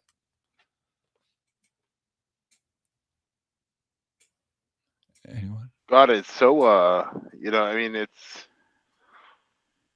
Do you ever know what to expect out of RC? Yeah. I mean, and is this the fulfillment of the really, really big deal that he was talking about in February? I mean, I don't know. But I mean, even if you look at like, we don't know what's going on, but the outcomes right now are either you get eBay or you get a big pile of cash from 80 to, whatever the price is now. Yeah. Yeah. Exposure. A big pile of cash, like 200 and something million dollars in profit. Yeah, I mean that's an option. We could just take the profit. I think this is the really big deal that he was talking about. I think we haven't been told every bit of it, but I think if GameStop acquires the eBay in one way or another, it's going to be the really big deal. That's a massive deal. I guess I'm asking because like if it almost felt like the shareholders didn't care too much for that, but I think the bigger objection, what did they say? It was not credible and what is it? Unattractive and not credible. Unattractive and not credible. And I know there's like that language means certain things, but I wonder if it's just the funding. Like maybe they just don't believe in the funding and that will change things. If that's the case, then whatever we know TD has backed him for 20 billion, but that's not going to cut whatever else he has planned. So I don't know, maybe that's what we're waiting on. What do you think, Strawberry? How are you feeling about this right now? I mean, I think part of the reason why I've kind of stepped back and kind of I'm just observing now. You know me, I don't like to. I like to see what other people have to say, right? And I like to kind of like toy around with their ideas. I'm not one to speculate. Like I know that I'm not a CEO. I know that I don't have a brain like Ryan Cohen. Like I personally, I'm not one to rush to be the first to have called it. So I think that's part of why I've like taken a step back. But like no CEO goes out there and drops his balls on the table like Ryan Cohen has, and doesn't have multiple different avenues to get what he wants done. Right? Like this is kind of if he doesn't get eBay because he's straight up said, "I'm not giving up. I want this. This is my baby." Yes. I'm not speaking in generalities anymore. You know. I think that I'm just trusting the process, and rather than spiraling out because I'm bored and can't figure out what's going on, I'm just kind of vibing with my friends. So that's where Yeah. I'm at. I love hearing what what everybody has to say because some really interesting stuff has come up about like potentially like side skirting the 203 rule if they can prove that the board is not working in the best shareholder interests, which would have to go through court, right? Yeah. Which I don't know if that's something that he would want to do, but like having that information and knowing, and that's kind of part of why I like to be friends with everybody who's smart, right? Like or Yeah. anybody who's cool and I vibe with is because you get a lot of different perspectives. But like I've heard that that's one way to side skirt it is if, and by putting all of the tweets into SEC filings, it makes it much easier to bring as evidence in court. if he's That's a going good to, because point. tweets really don't hold up in court, right? Like there's you have to jump through a lot of hoops to get those like admitted as factual evidence. But an SEC filing, I mean, come on, Yeah. you can't And, really deny that. and unless you're RC, and then they just put his tweets in all kinds of fucking filings. I heard you're the meme Yeah. Oh king. my That whatever that god. shit. And then we called you the meme daddy. Like, Yeah. oh Yeah. god. Yeah. Yeah. I mean, I think I love the idea of the deal. I want this to go through. I'm sure RC has way more in store than what he's showing us. It's all like he's working a plan, and I'm positive of it. It's not just winging it. But he does have the option to Oh. just like fucking pull the ripcord. What's up? Well, if you remember the space where I think it was Charles, I think the guy who worked with him at Chewy Oh came yeah, in yeah. and was chatting with us. He was like, this guy's like he's kind of a bulldog. Like he means it when he says he doesn't, work hard or leave. Like I've been in those think tank uh situations. We've been in meetings until the problem is solved. And like this guy, when he was running Chewy, his job was to go through and read every review and make sure that the people were happy and the business was running well. And like to hear a hand account of like, this guy stands by what he says, and like, I mean, I'm just excited to see what happens. I think eBay has so much potential, especially considering the partnership with PSA and how they're Yep. already working with eBay. And, to me, it's like too big for my mind because I mean, I make memes and I bullshit on the internet. But like, I'm very excited to see what happens, especially after that firsthand account of somebody who had a desk with Alan Attal. Like you can't get better than that. And we verified that as much as we could. I mean, he's legit. So it's nice to see him around. I'm glad that he jumped in and found Yeah, us. he's in the Discord. Yeah, it's pretty cool. It's pretty cool Yeah. when we get people like show up randomly out of just because of news or because I love it. I somebody fucking said love something. it. It's my favorite. Like, Yeah. then you get to drop a bunch of knowledge on them and bring them into the fold and, teach them about Twitter. Like, oh Yeah, I God. know. I'm excited to give Hash all of the lore that he's missed out on. We're gonna Oh, we're gonna dude. we're gonna have like a lore session. Are you still there, Hash? I think I hear you. I'm here. I'm All right. definitely here. How you feeling about this eBay? What do you- Having Canadian internet problems. Oh, We yeah. got storm clouds. It's terrible news. Yeah, weather's probably pretty nice. Well, I guess storm clouds isn't nice. I'm in California. I'm good with my weather too. Actually, it's fucking beautiful here. It's not hot. It's a little humid today, but no, Yeah. it's just the clouds. They're covering the satellites. Oh yeah. How you feeling about the eBay deal? Any thoughts? Any predictions? What are you thinking? Any predictions? I feel like there's, just like Polymarket says, like a roughly 20% chance the deal goes through this year. Yeah. I think Ryan has a tendency to get the things he wants. And if it's not eBay, because maybe it's not eBay, maybe this is all a whole other thing going on behind the scenes. Maybe it could be. Whatever that The is, Kansas City I think he'll get. Yeah, it could be. Yeah. Right, look left. Siegfried or Roy taught us that, Yeah. when you really want them to be moving right. Yeah, maybe. he's So going all in I'm on excited though. AMC. I'm excited. There's more news coming out. Like, when was the last time we had like 10 Ryan Cohen interviews in 6 weeks? Yeah. So it's exciting times. Yeah, I think part of this is, well, I don't know. The GameStop price will impact a lot of stuff, and us being at 21.55 does not make. Well, it means a whole lot more dilution to get to the shares, that the half shares. And if we did sell at a higher price, we'd have a whole lot more cash too. So like that plus the warrants at $32 plus, I don't know. I just feel like he has motivation to get this price up. I'm just looking. We're gonna start talking about the chart here in a second. Now, are you seeing that dip in SpaceX as well? Fitz? Now let's see.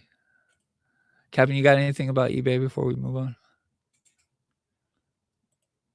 You know, I No. mean, just always everyone should follow Liz. Oh Value yeah, that's good. Investor. Yeah. You know, Liz knows her shit. Yeah, SpaceX guy. 165. Yeah, Liz does a good job. She's not an eBay shareholder. She's just, a journalist that's kind of in it for the love of the game. So it's pretty cool. She's got good info. Definitely like listen to her. So okay. All right, we'll get through the week pretty quick here. We've already been on almost 2 hours. Time flies when you're having fun. So let me get to my chart. It wasn't great. It was just kind of flat. We were down 1.32% on the week. So I got our high as market 2203 set immediately in the week on Monday. It was a 4-day holiday week.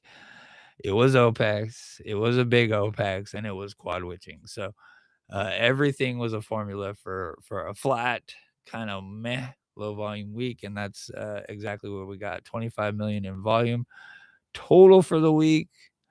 It's not crazy low compared to what we've been getting. Pretty much right around that. Yeah, 25, 26, 43 earnings week. So we got a bunch of volume there, but we've been right around the 25 to even worse for since Burry fucked us. Sorry, that was aggressive, but that dude came out and fudded the shit out of our biggest move. I'm still irritated about it. So top to bottom. Go ahead. What's funny about that is like when it was slightly higher than when he got out, he was like, "Oh, this is like a great price. I'm getting more." Yeah. And then it dropped more, and then I think it was the eBay news, and maybe he was just unhappy about that and was like, "I'm out." But to say like, "Oh, this is bullish. I love this price. I'm buying more," and then to sell at a lower price is, it's a choice. It's random. It's almost fucking doesn't make any sense. Like he bought at 25 and then it ran and he fudded the top and then said he's selling like under 25. So who knows when he actually did any of this and how much or whatever, because he never showed his whole position. But it felt to me like he was manipulating the price, and he's done it a few different times. When he announces his buys in January, when he was doing that, it was just, I don't know. I feel like that dude's just playing us. So I am out all the way on Burry, man. If he comes back, I'm gonna give him the keep my ticker out of your mouth meme. That's where I am with Burry. That's right. I was out on him, and then I went back to him, and then I had to go back out. Like I was right initially, but whatever. All right, top to bottom, I think it was a 3.94% move. So, not a ton of range. That was Tuesday morning. Our low was at 2113. Was that Tuesday? Yeah, Tuesday morning. And then we bounced, excuse me, 3.8% move up. No money to be made. I talk about these moves down and up. So if anyone's considering options, you can kind of see what possibilities were there for the week. And a 2-day 3% move is not a possibility. Just been like that for a while now. There's just not really been very much to play with. I'll pull up the option chain in a second. By the way, what's up, Snake? I saw you out there, bro. Thank you. Thanks for stopping in. Good to see you. Volume on the week, like I said, 25 million. It wasn't a lot. Monday was 4.7 million. It was a holiday week though. 6.3 million on Tuesday, 4.6 million on Wednesday. Thursday, 9.2 million. And I wanted to make a note of that because you don't see the 9.2 million until you go to after hours. And we took a 4.49 million share settlement candle 1 second after close on Friday. So, it's pretty typical settlement, quad witching, OPEC shit, but it's still annoying to see. I made a tweet about it. Like we had only done 4 million on the day prior to that, and then no price action, 4 million share candle, whatever the story is, mismatched, whatever the fuck it is out there. It just seems like fucking bullshit to me that they dump 4 million shares and we see no price action because of it. But yeah, that's pretty standard for quad witching and OPEC. So, all right, option chain. me share here instead. It's been ugly, ugly, and this is probably the main reason price has been suppressed. Today we're at negative $725,000 calls sold, and that's been the case since the Burry FUD was the 30th. It's not even on here anymore in the last 30 days, but it's been. So the chart here on the right is net call premium. Red is puts, green is calls. Calls to the downside, you can see the dollar amounts over here. So that's 1.5 million in calls sold off. Pretty kind of standard right now. And we've not had but one green day of call premium, maybe two. That was earnings, the surprise earnings. Is that right? Anyways, what was this day? I forget. Every now and then we'll get like some random pop and then they sell that shit right back off. But it's just been fucking brutal. And that is having an impact on the price, keeping it in place, maybe slowly pushing it down. It's not been good. No big contracts. Just nothing really happening on the chain. Just call selling to manipulate the price. All right, let's see. Gaps. We'll pull up my gaps real quick.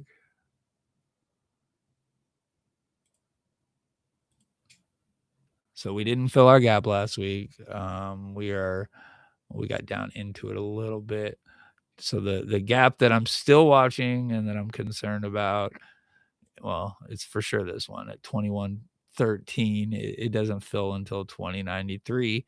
The fact that we're just kind of meandering around here above it, it's a time kill kind of thing. And it honestly has me worried for the next, I don't know, couple weeks. So I marked off when earnings is. We also got a gap down here at 2009 and 2069, but I marked off where earnings is, and this falling wedge seems to be leading us right to, not sorry, I said earnings, I mean shareholders. Seems to be leading us right to GameStop shareholders meeting. And I could see us like filling a gap and going from there. It kind of feels like, I don't know.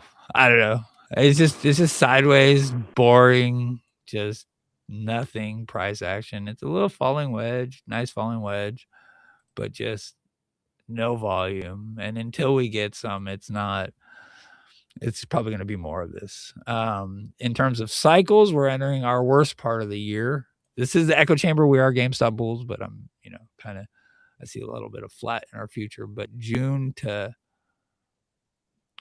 end of August is usually pretty weak for us in general, like across the board. And then we start catching our bids. But also wasn't May usually, sorry to cut you Yeah, off. Wasn't you're right. May usually bullish? So like maybe it's shifting up a bit, or Absolutely. some swaps have changed, or I don't know. You never know. Yeah, But you I think never know. realism is good, right? We're GameStop bulls, but being real about historical data is also very good. Yeah, so our cycle months, and we don't hit them all, but it's January, March, May, August / September, because that's when earnings is. End of October, beginning of November. That's usually, and then end of November also. Those are the time periods where we get our shot at a move, and then we usually get about 4 a year. We definitely get 4 a year. It's just a matter of when. And as time goes on, I keep getting disconnected. As time goes on, how big they are changes as well. So, but they're super evident in 2021. Just nice, pretty cycles. Poop. That's August, end of August run right there. And in November, or beginning of November, and in November. You got January, March, May, August. They hit. You got May. No, that was May. And then this is not for long. So that was March. That's May. That's January. You can see them. They're there. They're always there. There's the nice big May one. And you're right, Strawberry. We did not get our May move. And that was the first time ever.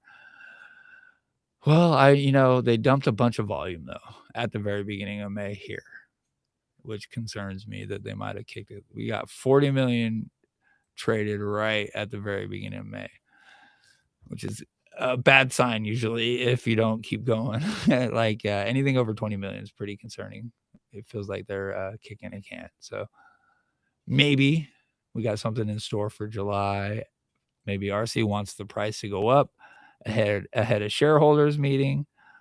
I personally don't think he needs the votes at this point. I think the 1.5 billion is going to pass. I think his comp package is going to pass. If the 1.5 billion doesn't pass, the eBay deal is going to be a problem as it currently sits.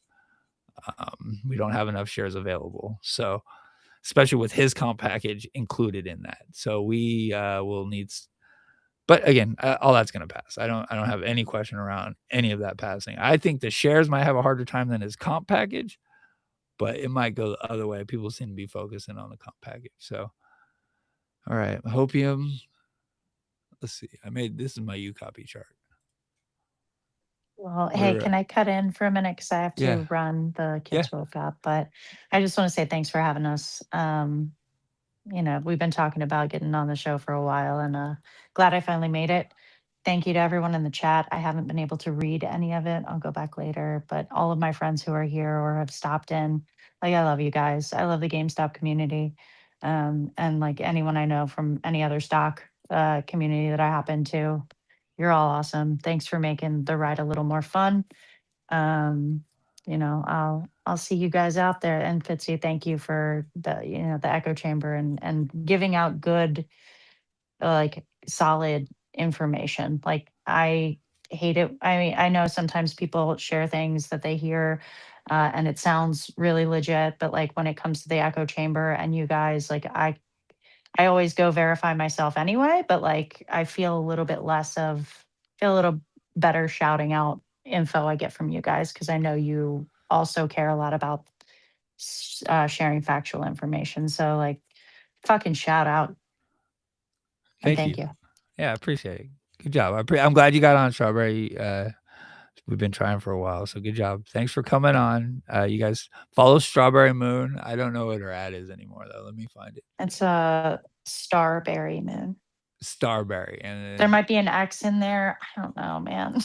You're one of the hard. You're very hard for me to find when I try to search you, because maybe I'll shift the handle at some point back to something more like my name.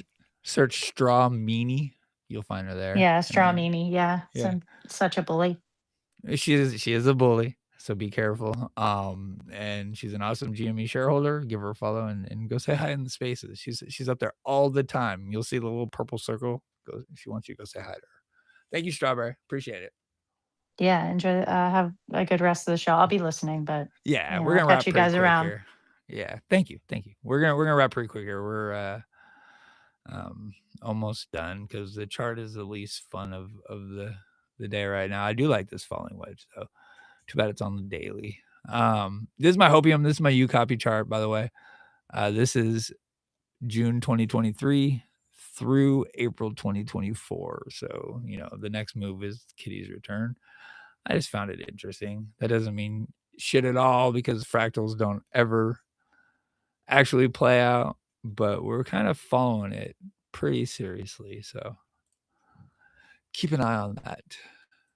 I don't know what'll change. We need some kind of catalyst to send us up. XRT Reg Show would be that catalyst too. It's still on Reg Show, but give me 3 days after that and you're gonna get a move of about 15% every single time, sometimes more. So still on Reg Show as it stands, but that'll come soon. So I don't know. You guys got a guess? Captain, you got a prediction for the high of this week? Just up. Just up? Okay. I'm just forever bullet. I mean, I don't trade like the chart day to day, and I don't really do options. Because I mean, I just haven't seen a good opportunity in a while for options. I like to play them long, and just the market, like, what, in 2024 when it was at 10, like that was the time, and you knew it, right? You could look at it, you knew it. But yeah, so I'm just like accumulating shares. So I just go with the just up at some point. That's the way. That's the way. You Ivy's know? at 32.7, by the way. Yeah, it's been terrible to play calls. It's not been good. I'm just waiting for that time to play them though, and that's pretty interesting that Ivy's so low. So, okay, just up Well, and and it's go. kind of like the same thing I think about meme coins too. If you're playing that options game, you got to wait for the time and the ticker and the volume, and if you can lock in all those metrics that you follow, then it's the right time, and you got to follow it to know. Yep. That's kind of why I try to keep my eyes peeled because I don't want to miss the next move up. So, okay, Hash, do you got a prediction, or is it just up for you too? I think you guys. Just up. Well, I mean, there'll be some chop sideways for a while, but then yeah, I think up long term. I think a lot of people didn't like hearing Ryan say, I want Kitty as long as he's here for the long, 5, 10, 50 years. So I think long term bullish, but I don't know about short term. I think there's going to be some rough waters ahead. But I do think long term, just like with many of my investments, that the upside just outweighs the downside. So Yeah, I'm saying up only. up eventually. only. Yeah, I think so. I'll try to give a number, and I'll be realistic. I think. Well, if we break out of this trend right here, this trend right here is a pretty nice falling wedge, and it goes all the way back to the start of May. So we've been bouncing up against this now for a while. So a break here will be something significant. So I guess my question is, do I think we're going to break? And I'm not sure we do. So maybe we've had our high. God, that sounds terrible. I'm bullish. No.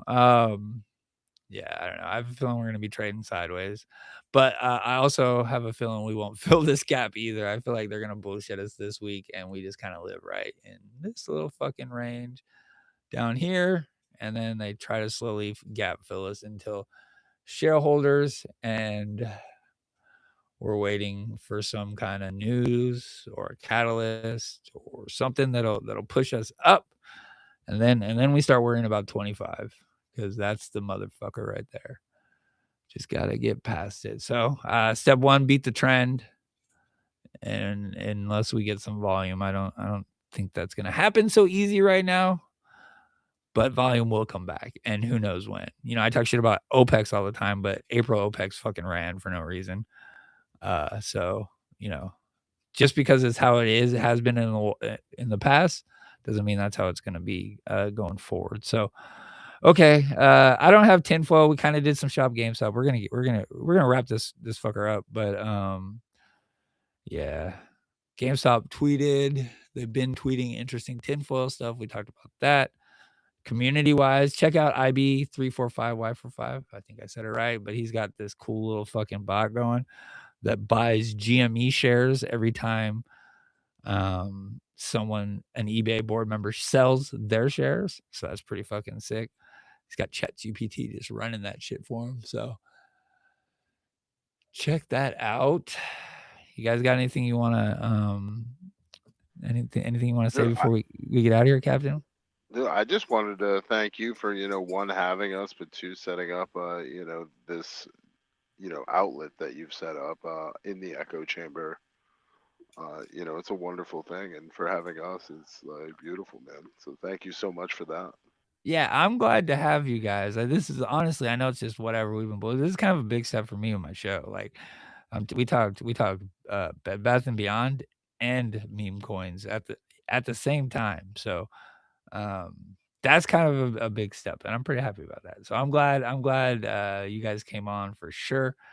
I need to do better about meeting the rest of the GameStop community is kind of how I feel about it. So it's good. I'm glad I Strawberry led me to your guys' spaces and stuff. It's been a lot of fun. Hash, you got anything before we get out of here? I don't know if you sounded like you were traveling. Yes, I do. Also, big shout out to Strawberry because again, she's been so supportive and welcoming and has been helping me with the lore for like 2.5 years. I wouldn't have had the same trust in Cap if it wasn't for her. I wouldn't have met you if it wasn't for her. And then a big shout out to you for having us, Fitzy. It's been great being on the Echo Chamber. Even with my technical old man difficulties, it's been a real blast. And then my best friend Sandra, who's definitely in the audience. What's up, Huge Sandra? shout out. Come to Tarquin Spaces tonight. I assume that Fitzy will probably pop by. We'll do a part 2 if you're interested, if you're crypto curious, or if you want to talk shit to us, or whatever it is. We're happy to have you. Diversity leads to unity, and I think that we have more unity now than we've had in a long time. And I just appreciate being a part of that. Yeah, I appreciate you guys too. So yeah, I will. I'm gonna. It's all family stuff. So I gotta. My wife comes in and then she leaves because she's got places to go. So I slide in when I can, but I'm gonna try to get in on the space tonight too. Sandra's awesome, by the way. Shout out Sandra. Shout out all of your hosts. They're a lot of fun. I'm not gonna try to remember them all. Community wise, follow me. Not me. I mean, whatever. If you want to follow me on Twitter, that's cool. But follow. Subscribe to the YouTube account. Echo Chamber YouTube, please, if you haven't. Like the show if you haven't. I'm so bad at self-promotion. I really should be doing this at the very beginning of the show. You don't think Adam doesn't think that IB's spot's gonna work good? I bet it doesn't. Well, the concern is that he buys as many shares of GameStop as eBay sells, and then that would be just fucking terrible. I mean, it'd be good. He'd have a bunch of GameStop shares, but that might not work out. Anyways, yeah, follow the show. So this is the live recording. I do these every week. And then the next couple of days, because I have today and tomorrow off, I'll be editing the show. I'll be putting out clips as I go. So keep an eye out for that. The show will get posted probably Wednesday after I get home from work. I got to do inventory Wednesday morning. So I don't know. Maybe I'll get it out before because that's a shitty day. But the show will probably be out Wednesday. But I'll be linking back to this the whole time. So anyone out there could have already listened to this. I think that's it. All right. That's all I got. Thanks everyone for coming out to the show. Thank you, Hash. Thank you, Captain. Hash, do you got an @ What's your @ bro? I didn't even get that. Let me find it. It's like it changes a lot. So it's at, let me see, you might have hung up already. It's at underscore XDJFQ, but he's a man of multiple accounts. So, and then Captain Wicked is at me. Go ahead. Sorry. Oh, I was just gonna do it for you at Meme Stock Millies. Yeah, and so meme, you can spell that stock, and then Millie, MILLYZ. Follow them, follow their space. Thank you guys for all coming out to the show. Let's fucking go GameStop. Stream is ended. I'm gonna stop this now. And Thank you again.